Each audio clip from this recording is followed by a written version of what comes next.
Welcome to our NCERT series. Today we will cover 7th class Geography NCERT Chapter 1 Environment. Environment होता क्या है? जो भी चीज़ हमारे सराउंडिंग में है उसे हम environment कहते हैं. It is our basic life support system. It provides us land, water, air. Components of environment देखते हैं. पहला component natural component जैसे water, air, land, living things. Second man-made components जैसे buildings, parks, road, bridge, monuments. Third human component जैसे individual, family, community, religion, school, college, ये सब. Environment दो चीज़ों से बनता है, बायोटिक कंपोनेंट्स और एबायोटिक कंपोनेंट्स. बायोटिक कंपोनेंट्स वो होते हैं जो लिविंग ऑर्गेनिज्म होते हैं जैसे प्लांट्स और एनिमल्स. एबायोटिक मतलब नॉन लिविंग एलिमेंट्स जैसे land, water, sunlight. Natural environment बनता है अपना लैंड, वाटर, एयर, इन सब से. कंपोनेंट्स ऑफ नेचुरल एनवायरनमेंट देखते हैं. पहला लिथोस्फेयर. लिथोस्फेयर क्या होता है? जो अर्थ का टॉप लेयर होती है, हार्ड टॉप लेयर होती है, जिसे हम सॉलिड क्रस्ट भी बोलते हैं, वो लिथोस्फेयर कहलाती है. It is made up of rocks, minerals and soil. ये रेगुलर सरफेस होता है क्योंकि ये वेरियस लैंडफॉर्म से बनता है जैसे माउंटेन्स, प्लेट्यूज, प्लेन्स, वैलीज, इसलिए इरेगुलर सरफेस होता है इसका. सेकंड है हाइड्रोस्फीयर. हाइड्रो मतलब वाटर. जो भी अपने अर्थ में वाटर वाला पार्ट है वो हाइड्रोस्फीयर कहलाता है जैसे ocean, reverse, lake. Third component है एटमॉस्फेयर. एटमॉस्फेयर क्या होता है? ये हमारा अर्थ है, ये अर्थ का सरफेस है, और जो thin layer of air that surrounds the earth, इसी को हम एटमॉस्फेयर बोलते हैं. जो अर्थ का ग्रेविटेशनल पुल होता है वो इसे होल्ड करके रखता है, अपनी साइड अट्रैक्ट करता है. एटमॉस्फेयर अर्थ के सराउंडिंग में रहता है. इसकी हाइट अप्रॉक्स 1600 किलोमीटर होती है और इसका मेन काम है कि ये अर्थ का टेम्परेचर मेंटेन रखता है. दूसरा इसका काम है, जो सन से यूवी रेस आती हैं वो एटमॉस्फेयर एब्जॉर्ब कर लेता है. एटमॉस्फेयर की सेकंड लेयर होती है स्ट्रेटोस्फेयर. उसमें ओजोन लेयर होती है, वो यूवी रेस को एब्जॉर्ब कर लेता है ताकि वो यूवी रेस अर्थ की सरफेस तक ना आ पाए. अगर वो अर्थ की सरफेस तक आती हैं तो उनसे प्लांट को नुकसान होता है, एनिमल्स को नुकसान होता है और ह्यूमंस को भी नुकसान होता है. स्किन कैंसर, ये सब होते हैं. Fourth component biosphere. बायोस्फीयर क्या है? Narrow zone where land, water and air interact. It supports life. Ecosystem एक सिस्टम होता है जिसमें लिविंग ऑर्गेनिज्म आपस में इंटरेक्ट करते हैं एक दूसरे से और अपने सराउंडिंग में इंटरेक्ट करते हैं. तो इससे क्या होता है? जो एनर्जी और मटेरियल का ट्रांसफर होता है, इसी को इकोसिस्टम बोलते हैं. चैप्टर 2 इनसाइड अवर अर्थ. ये हमारा अर्थ है. अगर हमें अर्थ के सरफेस से अर्थ के अंदर सेंटर पॉइंट पे पहुंचना है तो हमें 6300 किलोमीटर ट्रेवल करना पड़ेगा, जब जाके हम अर्थ के सेंटर पॉइंट पे पहुंचेंगे. और जैसे जैसे हम अंदर जाते जाते हैं अर्थ के इंटीरियर में, तो हीट और प्रेशर दोनों बढ़ते जाते हैं. इंटीरियर ऑफ द अर्थ देखते हैं. जो हमारा अर्थ होता है वो ऑनियन की तरह होता है. जैसे प्याज में बहुत सारे लेयर्स होते हैं ना, प्याज का जो छिक्कल होता है, वैसे ही हमारे अर्थ सरफेस में भी बहुत सारे लेयर हैं.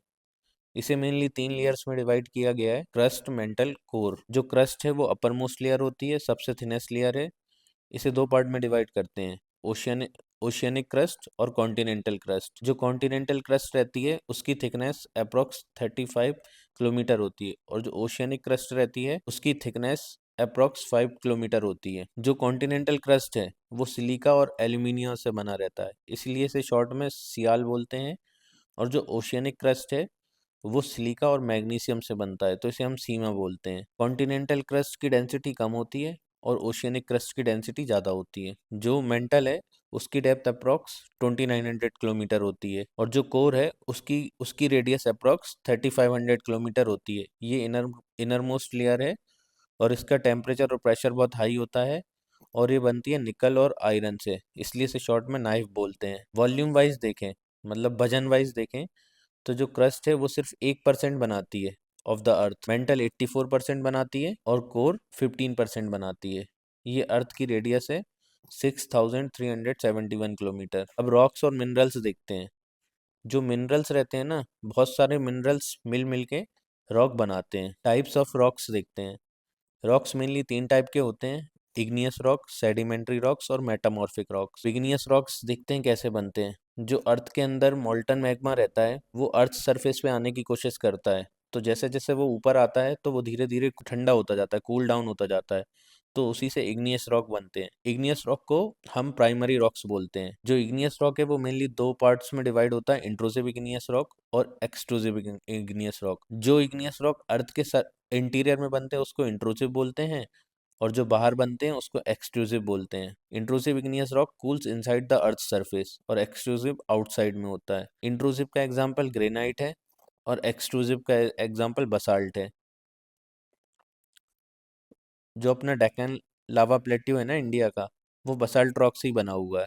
ये याद रखना फैक्ट, ग्रेनाइट बसाल्ट कौन से रॉक्स होते हैं। अब देखते हैं सेकंड, सेडिमेंट्री रॉक्स। जो अपने सेडिमेंट्स होते हैं जैसे कंकड़ पत्थर, ये आपस में मिलके सेडिमेंट्री रॉक्स बनाते हैं। कौन कौन से प्रोसेस से बनता है? कॉम्पैक्शन, जब ये आपस में पास आते हैं उसे को कॉम्पैक्शन बोलते हैं, और जब ये जुड़ते हैं उसको सीमेंटेशन बोलते हैं। और इसमें जब इवेपरेशन होता है, ये सब प्रोसेस होते हैं, तो इसी को लिथिफिकेशन बोलते हैं। सेडिमेंट्री रॉक्स की मेनली दो कैरेक्टरिस्टिक हैं कि एक तो इसमें लेयरिंग होती है। अगर ये सेडिमेंट्री रॉक है तो इसमें ये डिफरेंट डिफरेंट लेयर से बना हुआ है, सेडिमेंट्स आके जुड़ रहे हैं तो वो लेयरिंग हो रही है।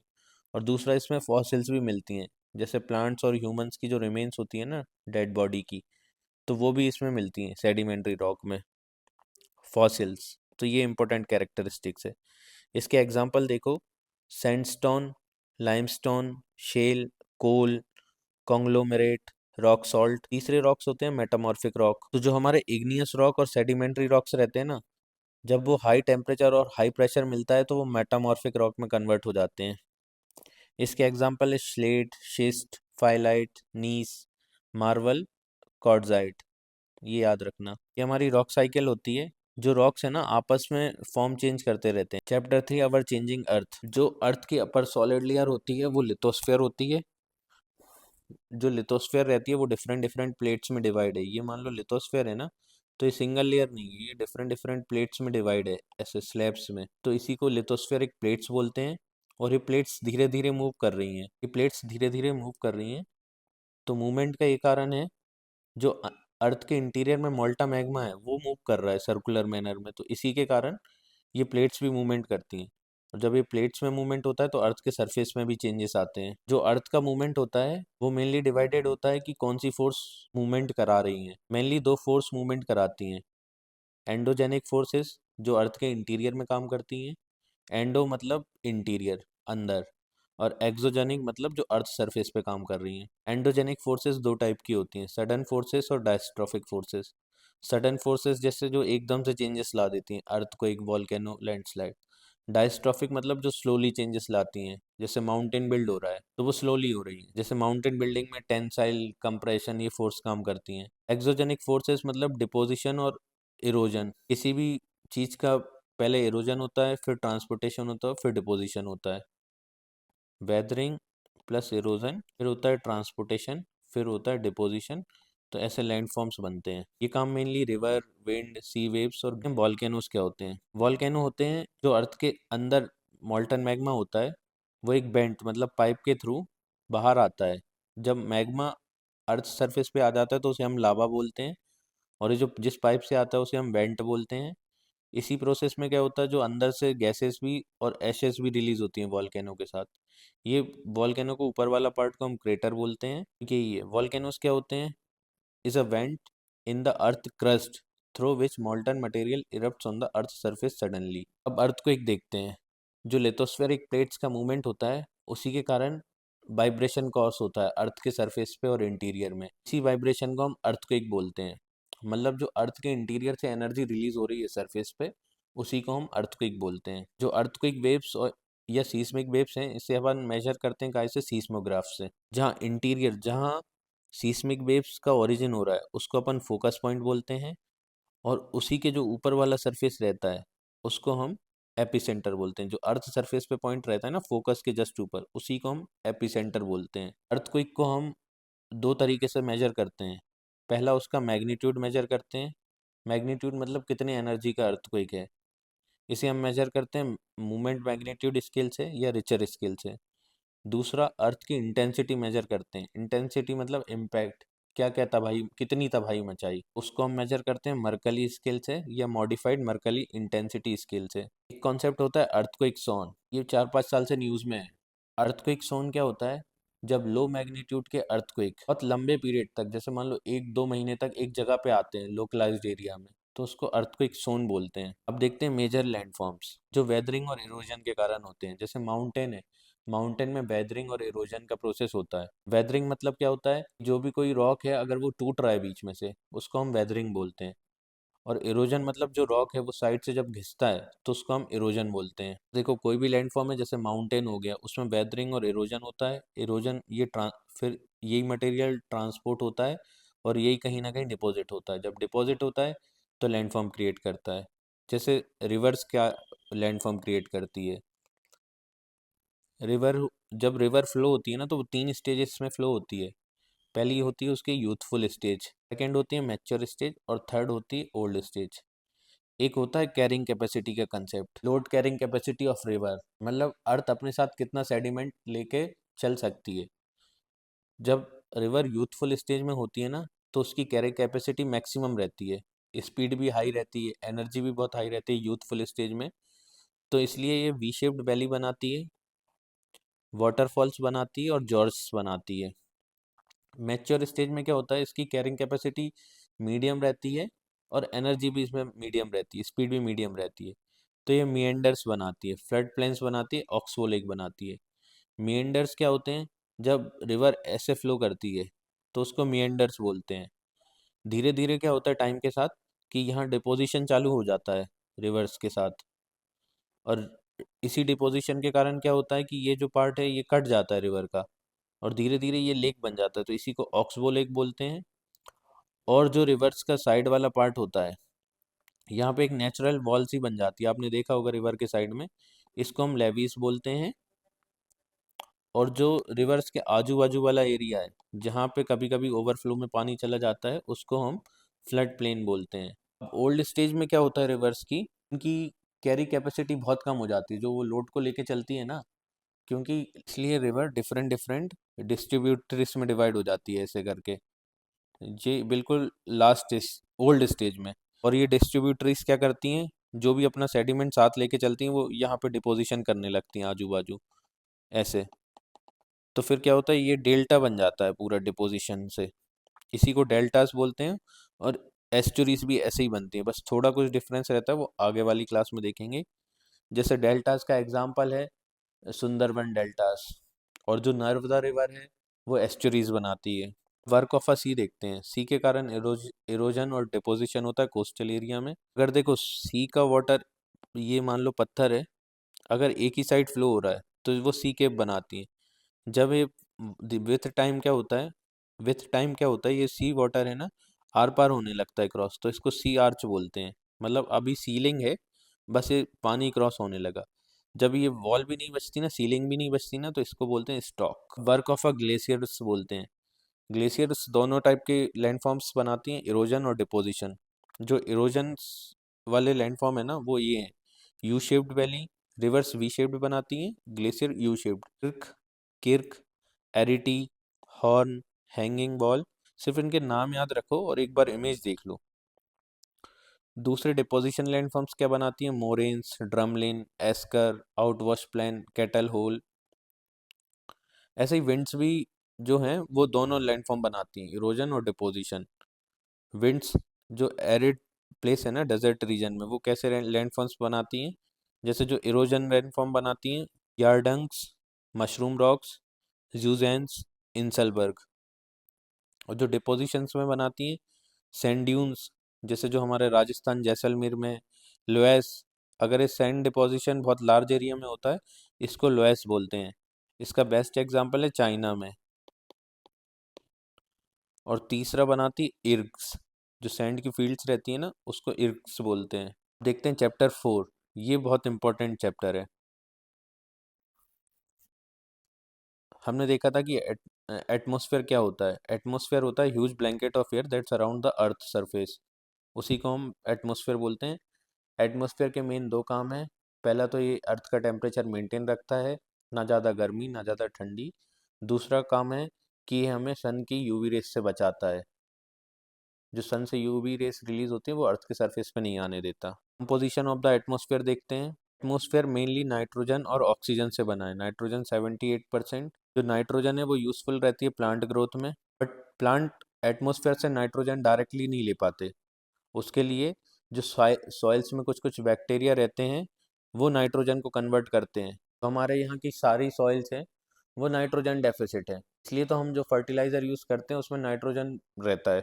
नाइट्रोजन दूसरा क्या होता है, जो ह्यूमन जो हम अब जब सांस लेते हैं और सांस छोड़ते हैं, जब सांस लेते हैं तो अपन ऑक्सीजन के साथ साथ नाइट्रोजन भी लेते हैं, और जब सांस छोड़ते हैं एक्सेल करते हैं तो नाइट्रोजन के साथ साथ नाइट्रोजन भी छोड़ते हैं। दूसरी है ऑक्सीजन जो 21% है। ऑक्सीजन ऑक्सीजन कैसे प्रोड्यूस होती है, जो प्लांट्स रहते हैं वो फोटोसिंथेसिस प्रोसेस में क्या करते हैं, CO2 को ले लेते हैं और O2 को रिलीज कर देते हैं।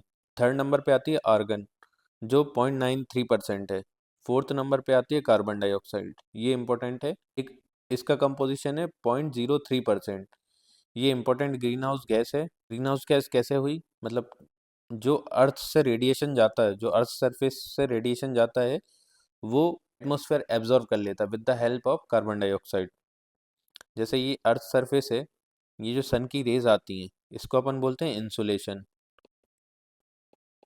और जो हीट अर्थ रिलीज करता है तो उसको एटमॉस्फेयर बोलते हैं, इसी को अपन बोलते हैं रेडिएशन।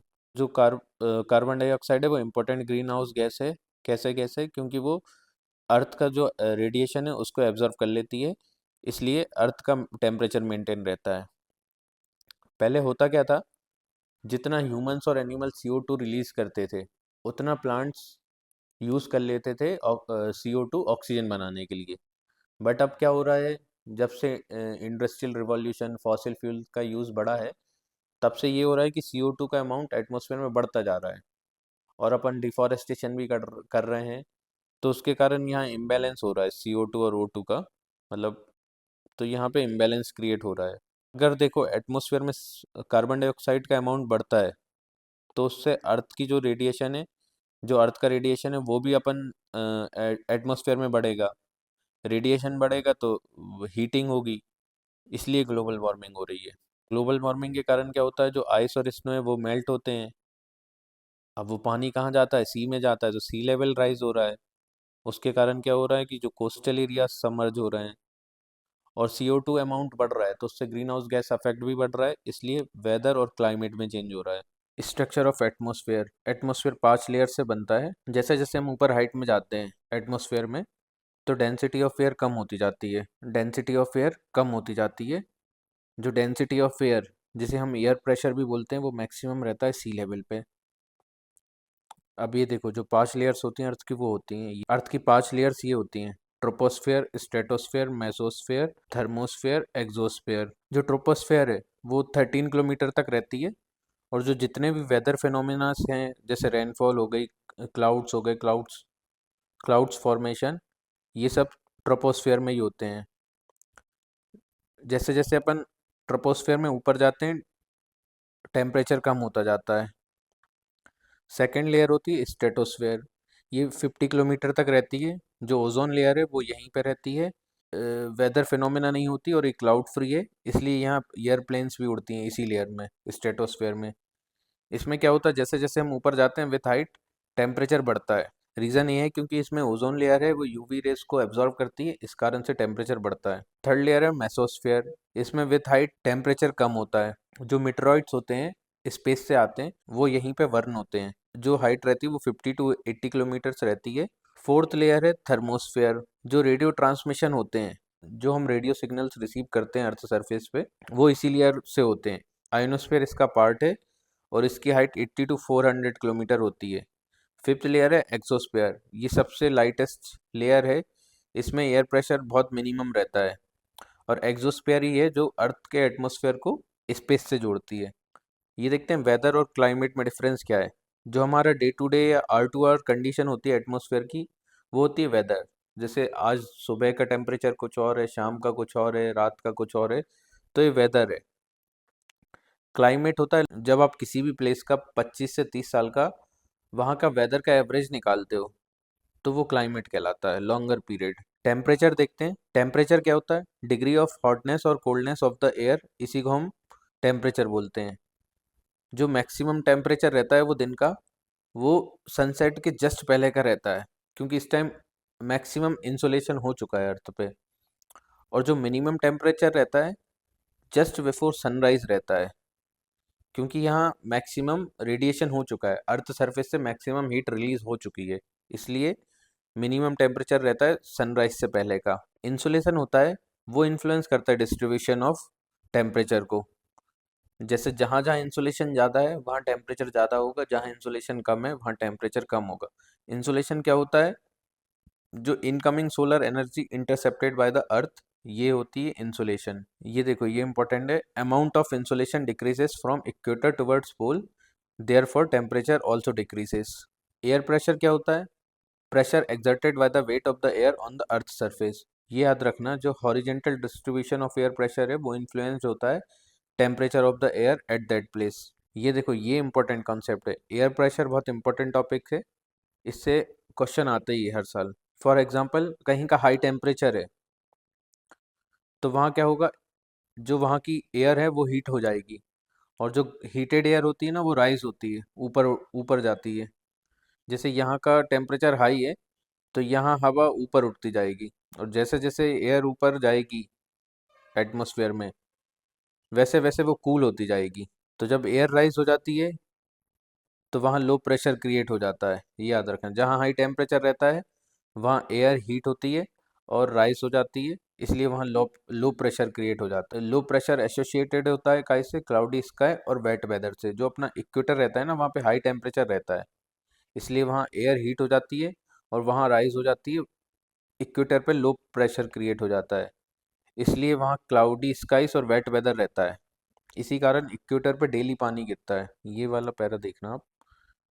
अब जो लो टेम्परेचर वाला एरिया रहता है वहाँ की एयर ठंडी रहती है। जो ठंडी एयर रहती है वो डेंस रहती है, इसलिए वो भारी हो जाती है। हैवी एयर सिंक हो जाती है, नीचे साइड जाती है, तो इसलिए यहाँ पे हाई प्रेशर क्रिएट होता है। तो याद रखना, हाई टेम्परेचर वाली जगह पे लो प्रेशर क्रिएट होता है और लो टेम्परेचर वाली जगह पे हाई प्रेशर क्रिएट होता है। और जो हाई प्रेशर है वो एसोसिएटेड रहता है क्लियर एंड सनी स्काई। जो पोलर पोल रहते हैं ना, नॉर्थ पोल और साउथ पोल, वहाँ पे हाई प्रेशर रहता है। इक्वेटर पे लो प्रेशर रहता है। जो विंड का डायरेक्शन रहता है वो हमेशा high pressure to low pressure area में रहता है। मेनली तीन टाइप की विंड्स होती हैं। पहली परमानेंट विंड्स, वो विंड जो कॉन्स्टेंटली फ्लो करती हैं through out the year in a particular direction. इसका तीन एग्जांपल है। ट्रॉपिकल रीजन में ट्रेड विंड, ये अपना ट्रॉपिकल रीजन है, ये हमारा ट्रॉपिकल रीजन है, यहाँ पे ट्रेड विंड फ्लो होती है। ये इंपॉर्टेंट डायग्राम है। और जो हमारा टेम्परेट रीजन होता है ये वाला, यहाँ पे वेस्टर्लीज फ्लो होती हैं। और जो हमारा पोलर रीजन होता है वहाँ ईस्टर्लीज फ्लो होती हैं।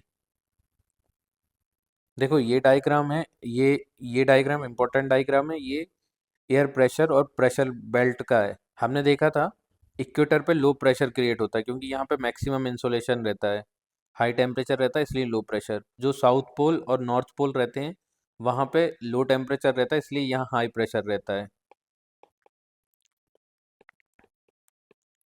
तो यहाँ लो लो प्रेशर से एयर ऊपर राइज होती है एटमॉस्फेयर में, फिर वही एयर आगे जाके सब ट्रॉपिकल एरिया में शिंक होने लगती हैं। तो यहाँ पे हाई प्रेशर क्रिएट हो जाता है सब ट्रॉपिक्स पे। जो 30 डिग्री के आसपास रहता है अपना, वहाँ पे हाई प्रेशर बेल्ट बन जाता है। इसको अपन हॉर्स लैटिट्यूड भी बोलते हैं नदर्न हेमिस्फेयर में और सदर्न हेमिस्फेयर में। अभी होता क्या जी, सब ट्रॉपिकल हाई प्रेशर है और पोलर हाई है, इसके बीच में होता है सब polar low pressure create around 60 degree के पास।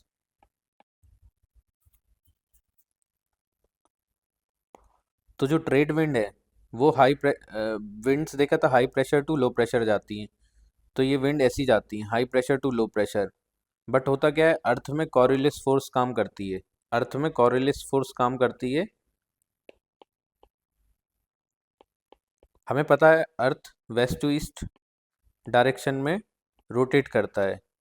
तो इससे होता क्या है, कोई भी चीज़ जो नदर्न हेमिस्फेयर में है, अगर वो ऐसी जा रही होगी तो वो राइट टर्न ले लेती है, राइट डायरेक्शन में मुड़ जाती है।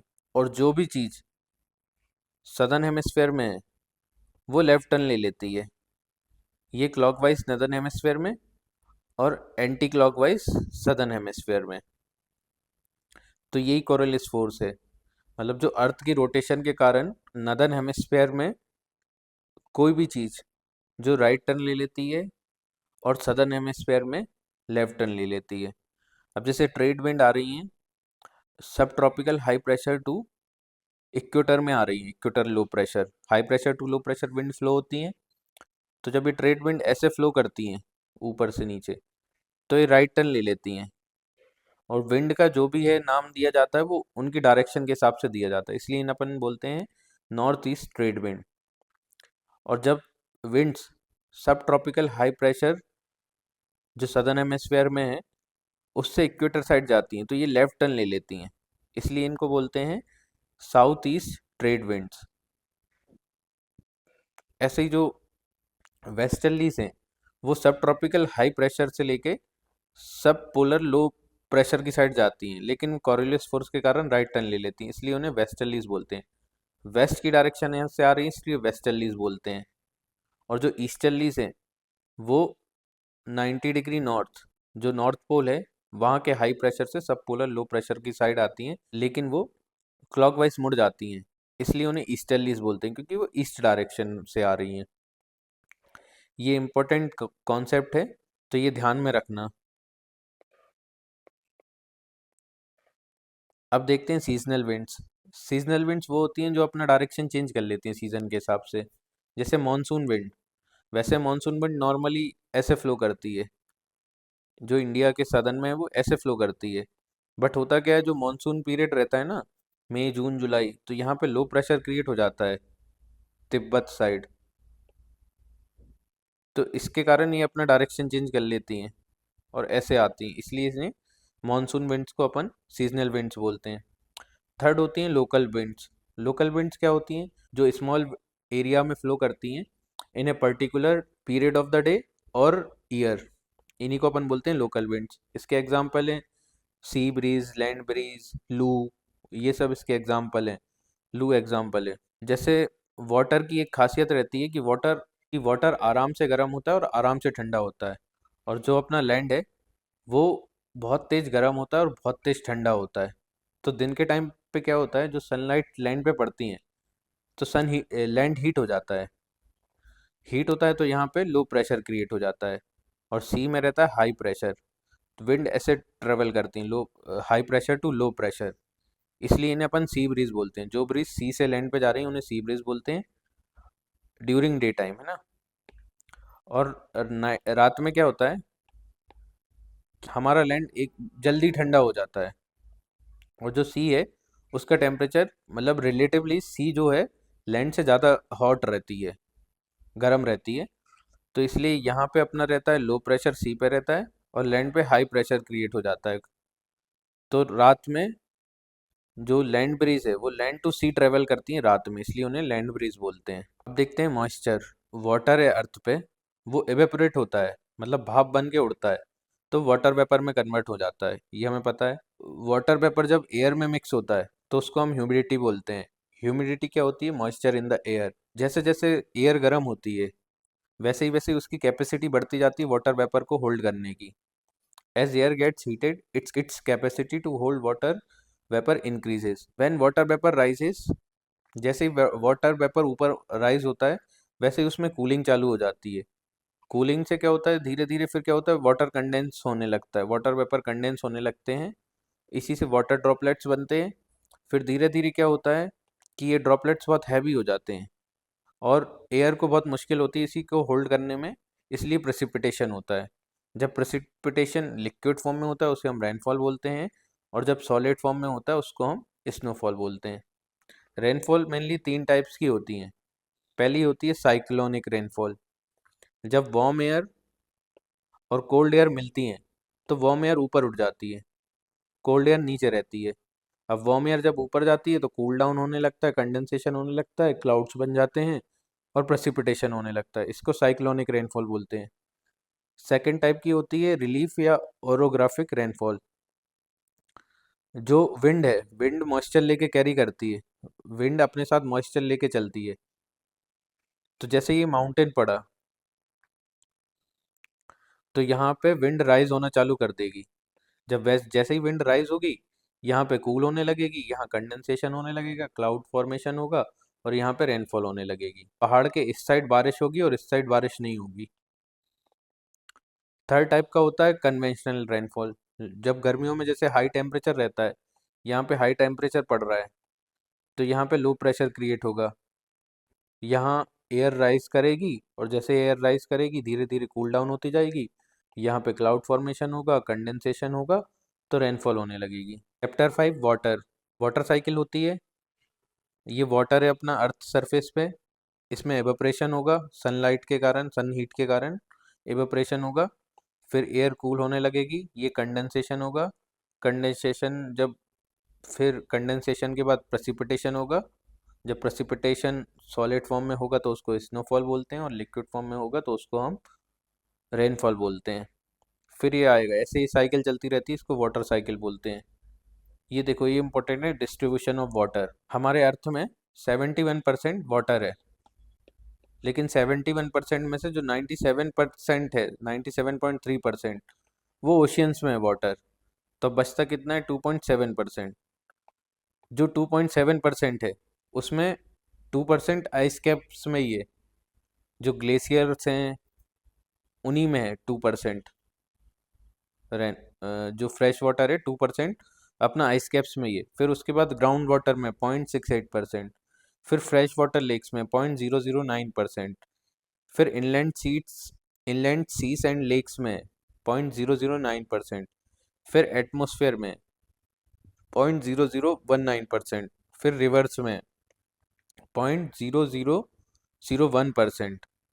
तो इसका जो है ना डिसेंडिंग ऑर्डर में आप याद रखना कि सबसे ज़्यादा पानी कहाँ है, ओशियंस में, फिर फ्रेश वाटर में सबसे ज़्यादा पानी है आइस कैप्स में, फिर ग्राउंड वाटर में, फिर लेक्स में जो फ्रेश वाटर लेक्स हैं उसमें, फिर इनलैंड सीस में है, inland seas and salt lake, फिर उसके बाद एटमॉस्फेयर में, फिर रिवर्स में है। तो ये क्रोनोलॉजी याद रखना। 2 बार यूपीएससी ने इसी कॉन्सेप्ट पे क्वेश्चन पूछा है। ओशियन सर्कुलेशंस, जो ओशियन का वाटर है वो कंटिन्यूसली फ्लो होता है। मेनली 3 तरह से ओशियन सर्कुलेशन होता है, पहला वेव्स के कारण, दूसरा टाइड्स के कारण, तीसरा करेंट्स के कारण। जो सैलिनिटी होती है, ओशियन का वाटर सैलाइन है, मतलब सैलिनिटी मतलब क्या होता है कि उसमें सॉल्ट है। Salinity is the amount of salt in grams present in 1000 gram of water. जो एवरेज सैलिनिटी है ओशियन की वो है 35 पार्ट्स पर 1000। इसराइल में डेड सी है, उसकी सैलिनिटी 34 ग्राम है। उसके कारण क्या होता है कि वहाँ का पानी इतना डेंस होता है कि आप वहाँ फ्लोट करने लगोगे, डूबते नहीं हैं डेड सी में। वेव्स देखते हैं, वेव्स क्या होती हैं, जब ओशियन सरफेस का वाटर राइज और फॉल होता है अल्टरनेटली, उसको हम वेव्स बोलते हैं। ये ओशियन सरफेस है, इसका पानी राइज होगा, फॉल होगा, राइज होगा, फॉल होगा, राइज होगा, इसको हम बोलते हैं वेव्स। जब वेव्स जब ये ज़्यादा ही जो कुछ ज़्यादा ही राइज होने लगेगा तो इसको हम बोलते हैं फिर सुनामी। Second, tides. टाइड्स क्या होती हैं, rhythmic rise and fall of ocean water twice in a day. मतलब दिन में 2 बार ऐसा होता है कि सी लेवल इतना डाउन चला जाता है। मान लो ये नॉर्मल सी लेवल है, दिन में 2 बार ये होता है कि सी लेवल बहुत लो चला जाता है, इतना चला जाएगा, इतना चला जाएगा, इतना। तो इसको अपन बोलते हैं टाइड्स, या 2 बार बहुत हाई चला जाएगा। तो ये होता है दिन में 2 बार होता है, twice in a day. 2 type की टाइड्स होती हैं, हाई टाइड्स, लो टाइड्स। ये इन्हें अपन हाई टाइड्स बोलते हैं, इन्हें लो टाइड्स बोलते हैं। रीज़न क्या है टाइड्स के, जो ग्रेविटेशनल पुल होता है सन और मून का, वो अर्थ के वाटर को अपनी साइड खींचता है, उसी के कारण टाइड्स होती हैं।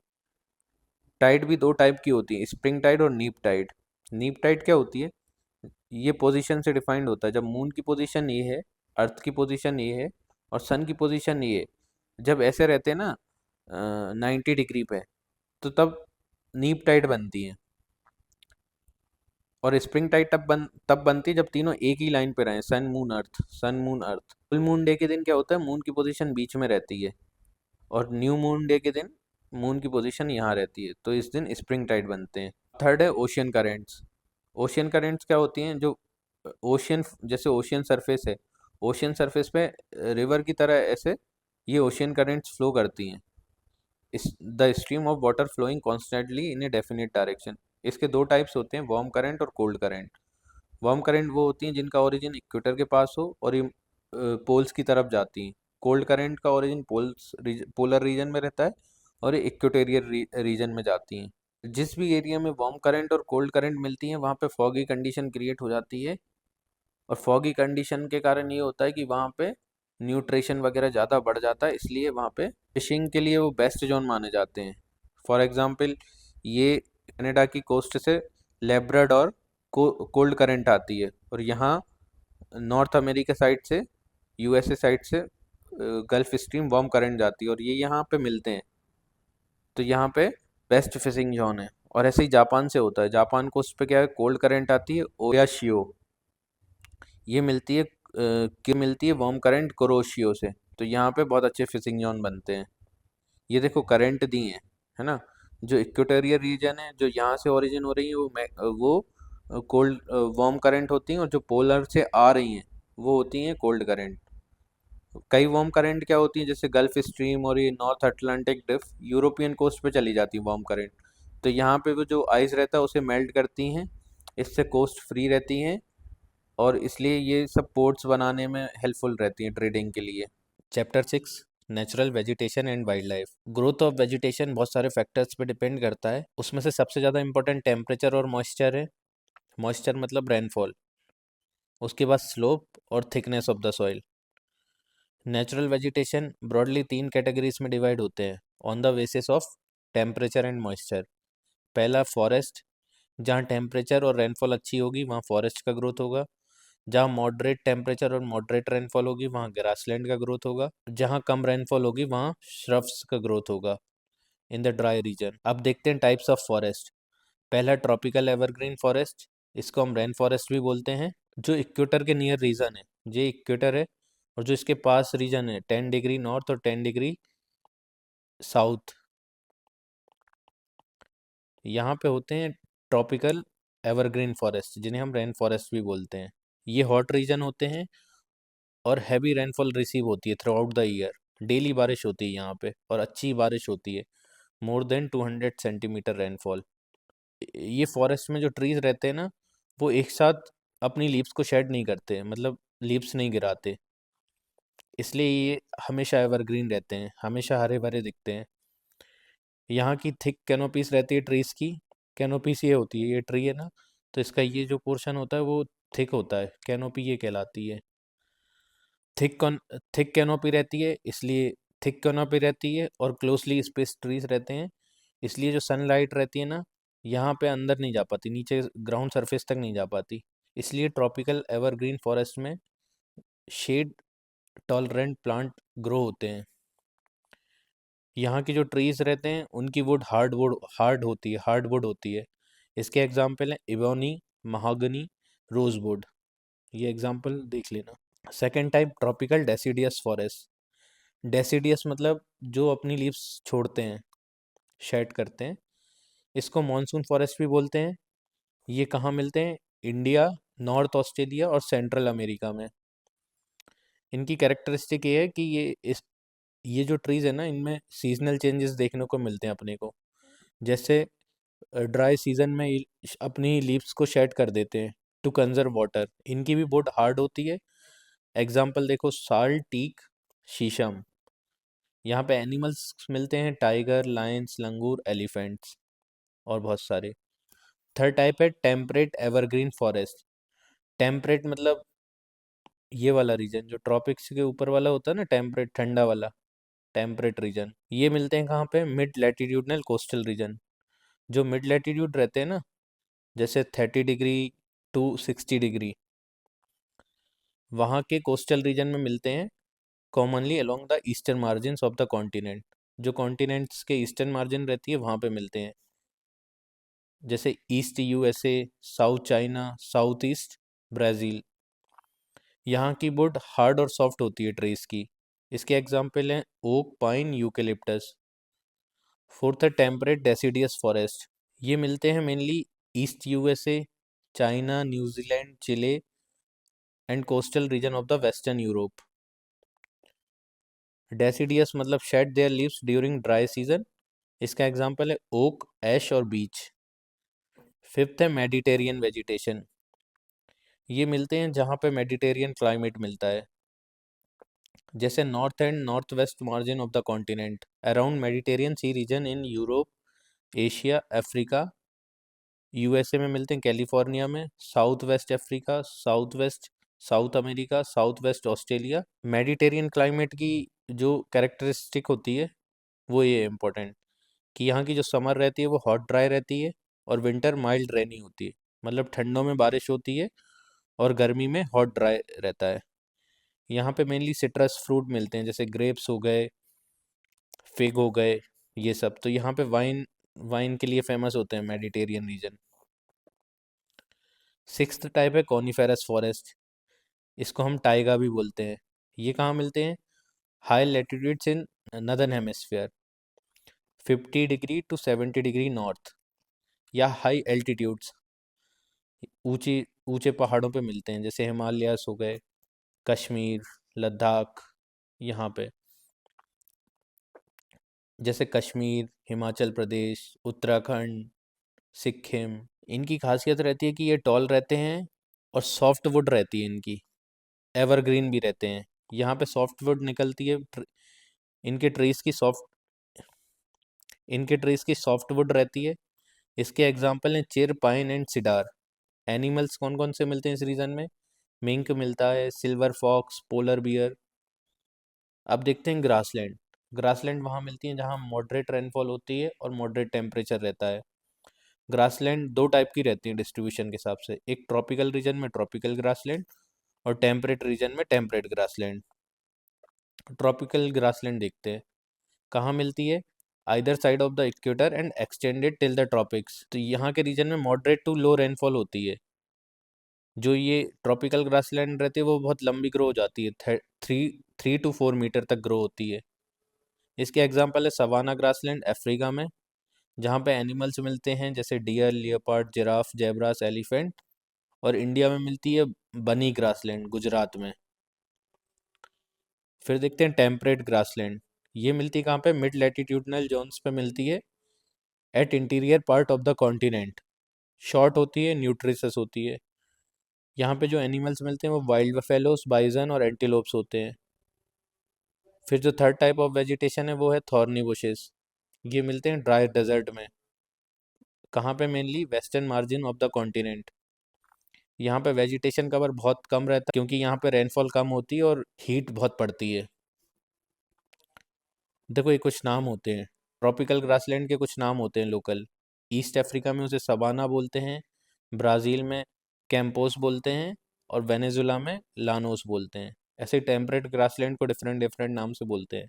अर्जेंटीना में पैम्पास बोलते हैं, नॉर्थ अमेरिका में प्रेरीज बोलते हैं, नॉर्थ अमेरिका में प्रेरीज बोलते हैं, साउथ अफ्रीका में बेल्ट बोलते हैं, सेंट्रल एशिया में स्टेपीज बोलते हैं और ऑस्ट्रेलिया में डाउन बोलते हैं। अब ये देखते हैं पोलर रीजन। पोलर रीजन में क्या होता है? एक्सट्रीम कोल्ड होती है, इसलिए वहाँ पे बहुत कम वेजिटेशन होता है, और जो भी वेजिटेशन उस होता है उसको हम तुंद्रा वेजिटेशन बोलते हैं। इधर एग्जाम्पल है मोआसिस, लिचेंस, ये सब मिलते हैं। ये सब नाम क्या है, यू प्रीलिम्स में ऑप्शंस में आ जाते हैं कभी कभी, तो एलिमिनेशन में बहुत हेल्पफुल होते हैं। यहाँ पे जो एनिमल्स मिलते हैं वो हैं seal, walrus, musk oxen, arctic owl, ये सब मिलते हैं। Human environment, settlement, transportation and communication, ये इतना इंपॉर्टेंट नहीं है। Chapter 8, human environment interaction with tropical and subtropical region. Tropical region क्या होता है? Lies very close to the equator between 10 degree north and 10 degree south, उसको हम tropical बोलते हैं। इसी को इक्वेटोरियल रीजन बोलते हैं। ये अपन ने देखा था ना ट्रॉपिकल रीजन, यहाँ पे 10 डिग्री नॉर्थ, 10 डिग्री साउथ, इसी को इक्वेटोरियल रीजन भी बोलते हैं अपन। यहाँ पे अमेजोन बेसिन पड़ती है, कहाँ पे? साउथ अमेरिका में, ट्रॉपिक्स में। तो वहाँ पे देखते हैं अपन क्लाइमेट वगैरह कैसा रहता है। क्लाइमेट यहाँ का क्या रहता है? Very hot and wet climate throughout the year, खूब गर्मी और खूब बारिश होती है साल भर। डे और नाइट का टेम्परेचर बहुत हाई होता है। डे का टेम्परेचर बहुत हाई रहता है और ह्यूमिडिटी भी रहती है। दिन का भी टेम्परेचर थोड़ा कम हो जाता है लेकिन ह्यूमिडिटी रहती है। तो यहाँ ह्यूमिडिटी आपको हमेशा मिलेगी दिन और रात में। और जो डेली रेंज ऑफ टेम्परेचर है वो कम रहती है क्योंकि दिन का भी टेम्परेचर हाई रहता है और रात का भी हाई रहता है। यहाँ पे रेन फॉरेस्ट मिलते हैं। रेन फॉरेस्ट क्या होते हैं? थिक अपन ने देखा था थिक फॉरेस्ट होते हैं, थिक कैनोपीज होती हैं, लो सनलाइट पेनिट्रेशन होता है, तो इसलिए वहाँ पे ओनली शेड टॉलरेंट वेजिटेशन ही मिलते हैं। जैसे एग्जांपल है ऑर्चिड्स और ब्रोमेलियाड्स, ये प्लांट पैरासाइट्स हैं जो प्लांट पे ऐसे ऐसे चढ़ चढ़ के बन जाते हैं। ये ट्री है और ऐसे जो इन पे जो बनती है ना भेल टाइप की, उसको बोलते हैं अपन प्लांट पैरासाइट। तो उसका एग्जांपल है ऑर्चिड्स और ब्रोमेलाइट्स। जो ब्रोमेलाइट्स होते हैं ना, वो पानी को स्टोर करते हैं अपनी पत्तियों में, तो वहीं पे बहुत सारे इंसेक्ट ये सब आते हैं, रिच होते हैं ये, है ना। एनिमल डाइवर्सिटी बहुत रहती है यहाँ पे। जो यहाँ मेनली वर्ड्स मिलते हैं वो हैं toucans, hummingbirds, tapirs, monkey monkeys, ये सब मिलते हैं।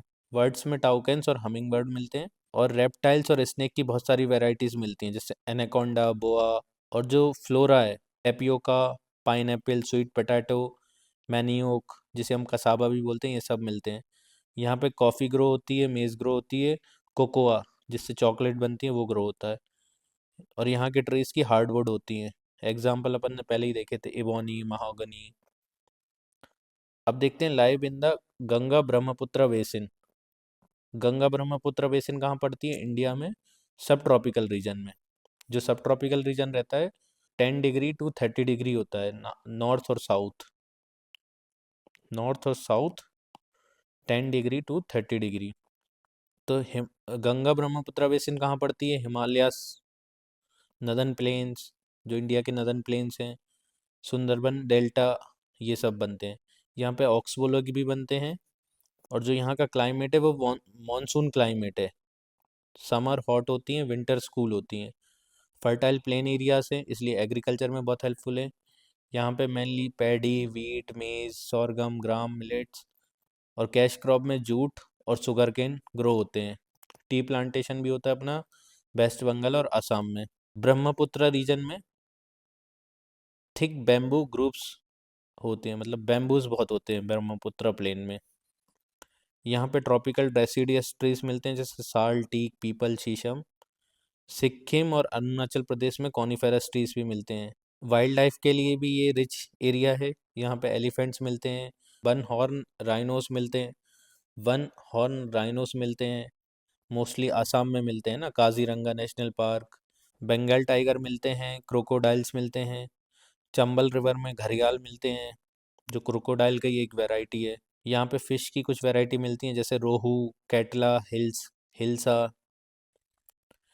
गंगा रिवर में गैंगेटिक डॉल्फिन मिलती है, डॉल्फिन जिसे हम सूसू भी बोलते हैं, सूसू, क्योंकि ये सूसू की आवाज़ करती है। जो गैंगेटिक डॉल्फिन है वो हमारा नेशनल एक्वेटिक एनिमल है इंडिया का।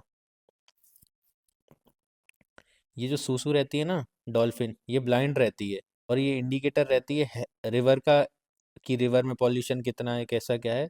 तो उसका भी इंडिकेटर रहता है, इंडिकेटर स्पीसीज है ये। अब देखते हैं life in temperate grassland. Temperate region कौन सा होता है? अपन ने देखा था कि ये ट्रॉपिकल रीजन रहता है 30 डिग्री, 30 डिग्री तक, है ना, नॉर्थ और साउथ तक। उसके बाद 60 डिग्री नॉर्थ, 30 डिग्री नॉर्थ और 60 डिग्री नॉर्थ के बीच में, और 30 डिग्री साउथ और 60 डिग्री साउथ के बीच में ये टेम्परेट रीजन कहलाता है। तो यहाँ पे जो ग्रासलैंड मिलती है उन्हीं को हम टेम्परेट ग्रासलैंड बोलते हैं। इसका एक एग्जाम्पल है प्रेरीज। तो यहाँ पे लाइफ कैसी होती है अपन देखते हैं। प्रेरीज मिलती है मेनली नॉर्थ अमेरिका में, यूएसए और कनाडा में। ये रीजन है प्रेरीज का, नॉर्थ अमेरिका। और नॉर्थ अमेरिका में मिलती हैं मेनली यूएसए और कनाडा में। ये जो ग्रासेस रहती हैं वो टॉल रहती हैं, अप टू 2 मीटर। यूएसए में मिसिसिपी रिवर फ्लोट होती है इसी रीजन में, और कनाडा में सस्कच्चीवान रिवर फ्लो होती है। यहाँ का जो क्लाइमेट है वो कॉन्टिनेंटल टाइप का क्लाइमेट है विद एक्सट्रीम टेम्परेचर। दिन का टेम्परेचर बहुत ज़्यादा रहेगा, रात को बहुत ठंड रहेगी, या गर्मियों का टेम्परेचर बहुत ज़्यादा रहेगा और ठंडों का टेम्परेचर बहुत कम रहेगा। जो यहाँ की समर होती हैं वो वार्म होती हैं, टेम्परेचर 20 डिग्री सेल्सियस तक चला जाता है, और विंटर कोल्ड रहती हैं, 15-20 डिग्री तक भी चला जाता है।